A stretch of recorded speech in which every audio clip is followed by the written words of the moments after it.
You're still watching the AM show, and today we're going to continue our reviews for the year. Our guest today is Dr. Nana Atto Arthur. He's the head of local government services. Ronald Walker has been interacting with him. So we're now ready to speak to Dr. Nana Atto Arthur, who was a former member of parliament for the Komenda Edna Iguafu Ebrim constituency. But he's also now the head of the local government service. Well, we have a lot to talk about. Well, good morning to you, sir. Yes, good morning, sir. But more importantly, we know that you assumed this office having been in parliament for a couple of years. So at the end of the day, having served your term, even though having gone through the election and not getting the nod, you have a lot of experience under your belt. How do you juxtapose that sort of experience into your new office, so to speak? Well, thank you very much for this opportunity. Today, I'm the head of local government service. If you're talking about local government service, you're going into decentralization concepts. And what is decentralization? It is the transfer of power and authority from the center to the sub-national level. I'm bringing this in because I have come through the sub-national level. I was the district chief executive of Komenda Edna Iguafu Ebrim district, then today municipality. I became the deputy central regional minister and then the regional minister substantive. Besides, I have a PhD in local governance. And for me, I bring, into this office both theory and practice. The local government service came to being as per Access 5/6 in 2003. And that's what today has become Act 936 of 2016. Our mandate is to secure effective administration and management of local government service. Let me add, decentralized local government service in the country.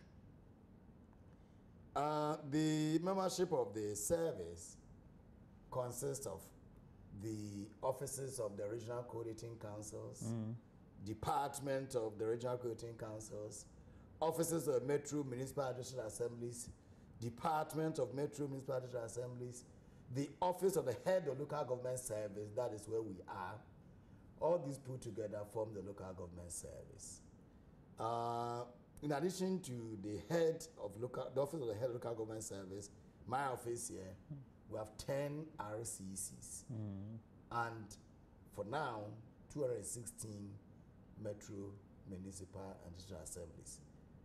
The staff of the RCCs and the MMDs work to this office. I mean the staff, non-elected staff. But I must say that non-appointed are also not members of, the appointed are also not members of the local government service. We are talking about the technocrats. The technocrats. Yes, they are the members of this office. They work to this office. Since I came to this office in April, we have engaged the RCCs, engaged the Metro Municipal Assemblies, key staff, and I've also gone down to a couple of MMDAs. First of all, to learn from them the challenges within the service and also share my vision with them. First of all, on top of my vision is to continuously build the capacities of our staff. What is important today is that there's much expectation from Ghanaians towards public service delivery. And as His Excellency Kofi Annan said, every development is local. So whatever that we're looking forward to is within a metro, municipal, or district assembly. We need to build their capacity to be able to respond to the challenges of today. Okay. That is number one. Number two, sanitation has been big issue for us. We have environmental health officers within the local government service. How are we building their capacity? How are we trying to ensure that they really look at, to expectation, that they are able to perform their work very well, that today we didn't go to very many assemblies and we see heaps of waste in the various communities. It is the work of the local government service. It is the work of the staff within the local government service. Number three, as we always say, we say what? We fish with fish. We need money to be able to really do a lot of develop projects within the MMDAs. For that matter, we don't always need to wait for the almighty Digital Assembly Common Fund. And for that matter, we need to improve upon our IGF, internally generated revenue, or IGR, internal generated revenue. So that's also one of the thematic areas that we are looking at. So we've got three now. Number four, we are to strengthen the capacities of the planners in the RCCs and MMDAs to collect reliable data. We plan with data, we budget with data. Data from the local government level have not been very, very reliable and realistic.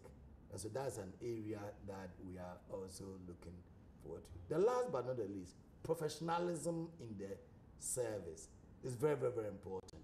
Today you go to so many offices, official documents are being, scanned and put out there on social media.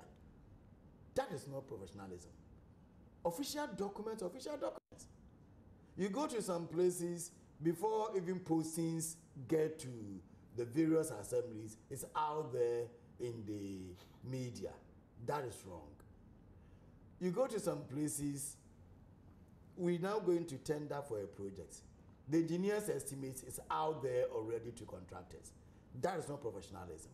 You go to some offices today, people are only there watching video in offices.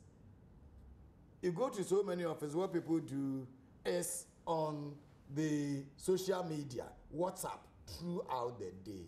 That's not professionalism. So you are encouraging district coordinating directors, we are encouraging senior officers to be monitoring what goes on in our MMDs to ensure professionalism. That is what I bring into the new office.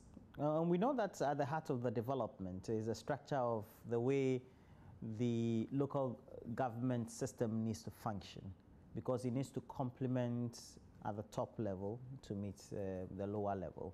Have we always had a problem, or do we even envisage any problem at all between what the political structure is and how that should be complemented by the technocratic local government service? Do they understand each other? Do we have that synergy based on your observations? No, I believe that to a large extent the synergy is there. As I sit here, my office, we work with all the ministries. We work with all the agencies. For instance, it is at the ministerial level that policies emanate from. In this office, what we do is implementation. Policies come from that level, and then we sit here and then say, what strategies are we going to deploy to ensure that that policy becomes localized? Like whatever that we are doing today, we're also mindful of the SDGs. We're also mindful of the AU Agenda 2063. And so when these policies are framed within those framework, what we need to do, how do you localize them? For instance, we have asked the assemblies, we're going to sign performance contracts. 4 key areas: IGF and innovation. What kind of innovative strategy that you employed? to improve upon your IGF. Sanitation and innovation. What have you done using technological change to improve on sanitation? Workplace environment. And then the last one had to do with local economic development. Today, we're talking about planting for food and jobs. Today, we are talking about one district, one factory. We're looking for investors.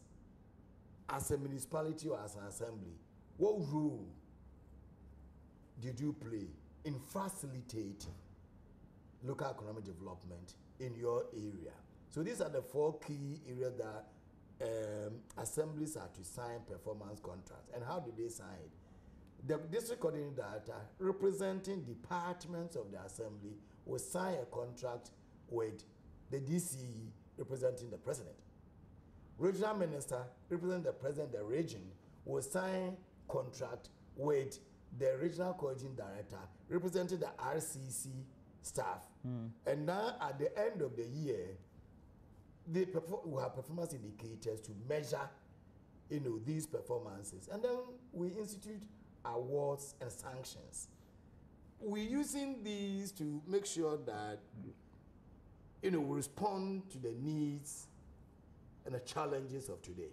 Okay, but how would you respond to the needs and challenges of today if there is an observation, and it may not have started today, it's been there, especially since 1992, in which once we have professionals and technocrats at the local governance level, they are not able to be as professional as they should be, because there's that innate tendency to be afraid of their political heads, either at the regional level, or the district level, or the ministerial level. No, I think that is the reason why I am insisting on professionalism. Because it's still pervasive, even though it is. It's been with us, but what did Einstein say? The parable of absurdity. If you continue to do the same things and expect a different result, that's the principle, that the parable that he talks about, absurdity. I believe that, yes, it's been with us for a while. Are we going to let it stay this way? And if we do, then how are we going to get different results? But do you have the support of the political actors? Well, I believe that the president who appointed me knows that I can do it with the team that I have. And for me, I've been given a task. My duty is to ensure that I deliver. And I promise and pledge that I will deliver. At the heart of it all also is to making sure that beyond you have the professionals, you have the requisite professionals. Then that dovetails into the subject of adequate recruitment and making sure you have the best of the resources. Usually there will be some scan. Once you do the scanning, you get to find that, well, you have this crop of number, and this number also need to be augmented or complemented based on what is on the ground. Do we have the best of the resources? I think we do. When you go to local government service, I mean, when I say this, I'm referring to the MMDAs. Yeah, the structure in itself. The structure in itself, at the local level. We have the engineers, we have the HR, we have the administrators, we have the procurement, we have, the environmentalist, the health. Environmental health. We have the mix that we require. Although there could be challenges in some, I will call less resourced districts. For instance, you can go to EMA here, or you can go to Adenta, you can go to Ladadikotopon, and you get about 3 or 4 HR professionals. We might not find same in districts, maybe in, we'll call them less resource. I don't intend mention any district here. But you know what we're doing to kind of motivate staff in those less resource districts? As I sit here, programs come, the NIDA and other places that go for a 2-week course in Japan, or go for a 2-week course in Netherlands or Denmark. for us to motivate some staff to be in those less endowed districts, it is they that we first contact. So that if you are in AMA, KMA, STMA, Cape Coast, who those, fine, you stay there, and let others also, or encourage others to be motivated to go to the so-called less endowed. And then besides, I think that when we realize we don't have all the needed skills, the fact that local government service is now becoming quite, big, we recently had financial clearance to recruit. And we are looking at some of the areas that we lack the professionals, like statisticians. So we're looking for some statisticians, we're looking for some... You have the number that you intend recruiting into the service? I mean, yes, generally. we advertise. And, so in your goal, what numbers are you targeting? We are going to, in fact, let me say, we've had financial clearance to recruit 1,050 professionals into the local government service for the year 2018. The challenge is that after the advert, about 23,000 professionals applied. So we've given to an agency to do the shortlisting for us, and now we see the next steps, so that come next year, they will be in office. Additionally, you are aware that government intends creating new districts. And when that is done, definitely there will be the need for more staff, So in addition to what will be, or what they are already in the system. So that we just, kind of realign some of the old staff plus new staff to add what we have to the newly created districts. So we're still looking forward to more staff from, getting the financial clearance from the Ministry of Finance. Why is sanitation a big problem at the local government level or in the various MMDAs, so to speak? Why is sanitation a problem? I'll first take it from attitudes of Ghanaians. You know something? The same Ghanaians, you go outside Ghana, very many things that you cannot do, you do it in Ghana. One thing is... It's a typical case. One thing we lack is the enforcement. We always talk about the principle of accountability and all those things. But principle of accountability, there are two key principles: answerability and enforcement. Answerability is knowing what one is doing so that I can ask for what the person is doing, and if there's a need for reward or sanction. Failing to do what it's supposed to do, that aspect we do well here in Ghana. The other leg, enforcement, is lacking.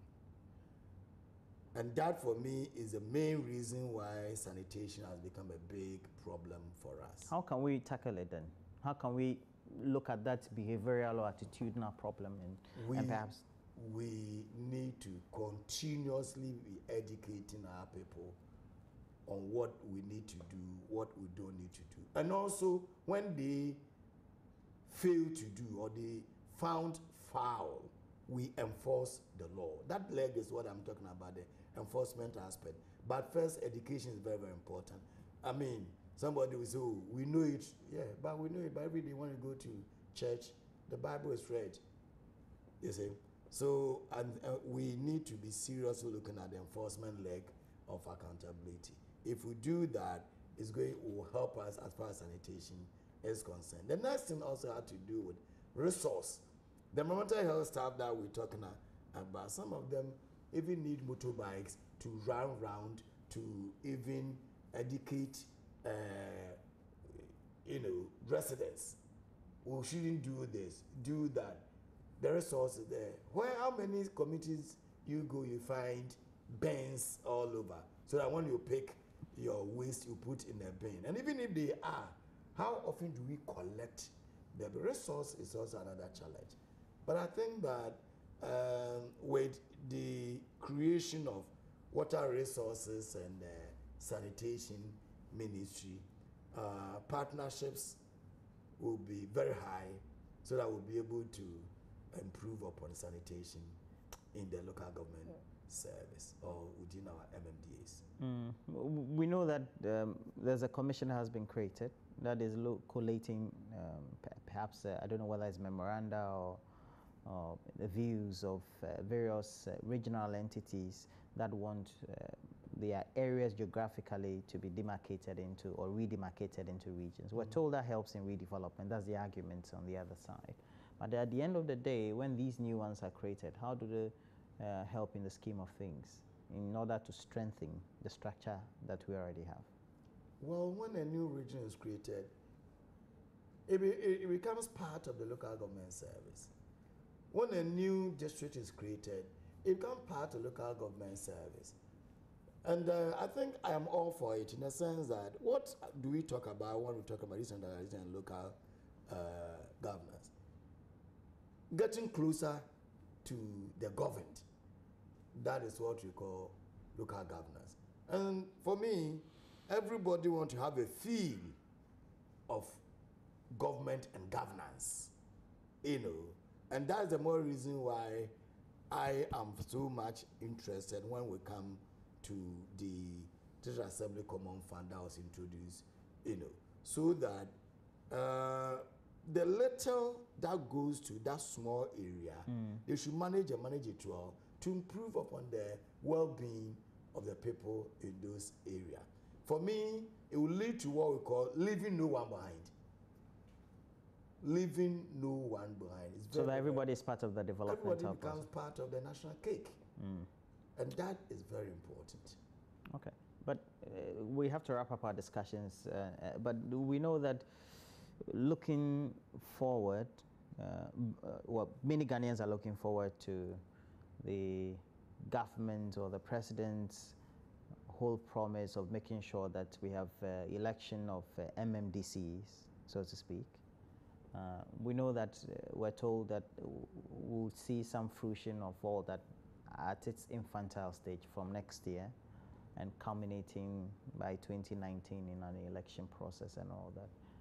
How does that change the dynamics of our local government system or structure? It does. You see, I have published a book, The Unfinished Business of Decentralization, Political Accountability of Local Government in Ghana. And one of the areas that I recommended is the election of MMDCs, if we are really going to strengthen accountability. From the earlier discussion, I indicated that I've been a DC.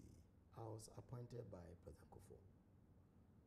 And to a large extent, from practice, from theory, when you're elected by someone, or when you're appointed by someone, to a large extent, you are responsible to that person. So what we call the upward accountability is a key rather than downward accountability to the constituents or to the electorates.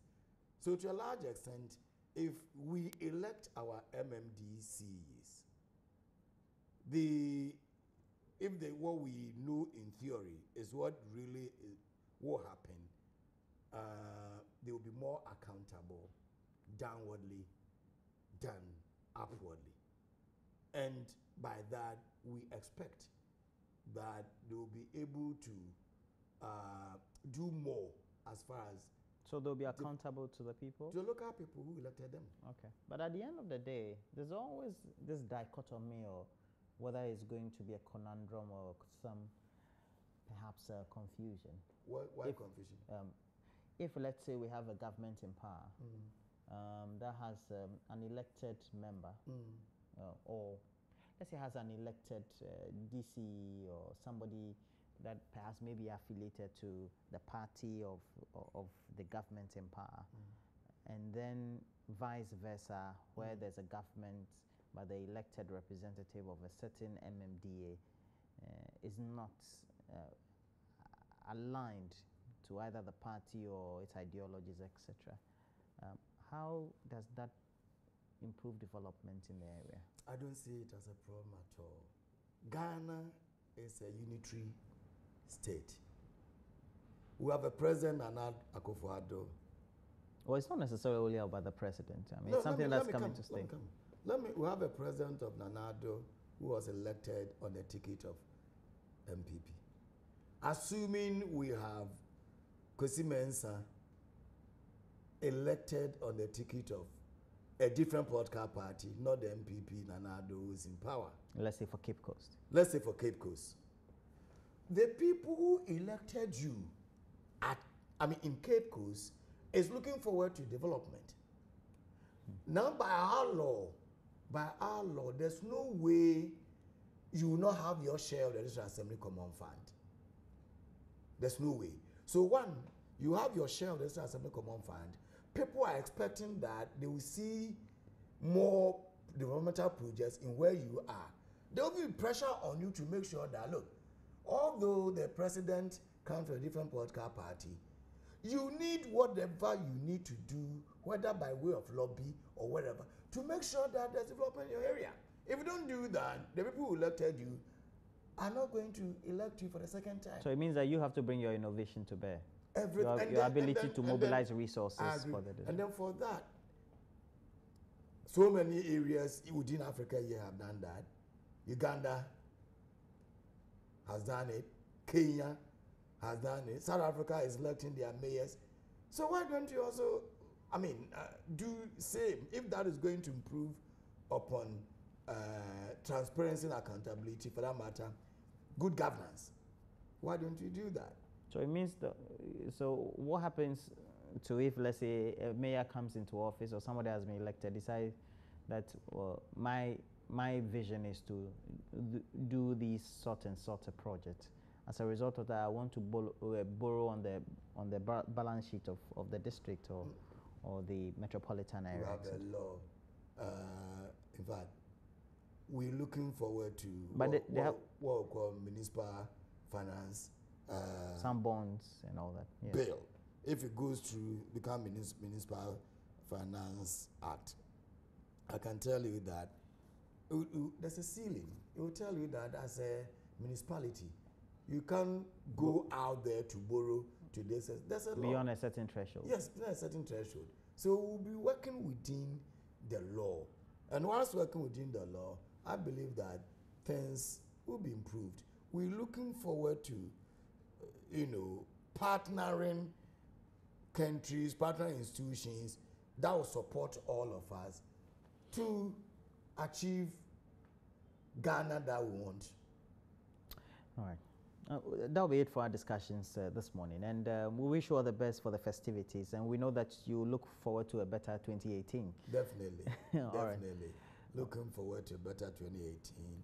And since we are getting very close to the end of the year, let me use this opportunity to wish Ghanaians, and more particularly those within the local government service, a Merry Christmas and a Happy New Year. Well, thank you very much. So we've been speaking to Dr. Nana Atto-Arthur.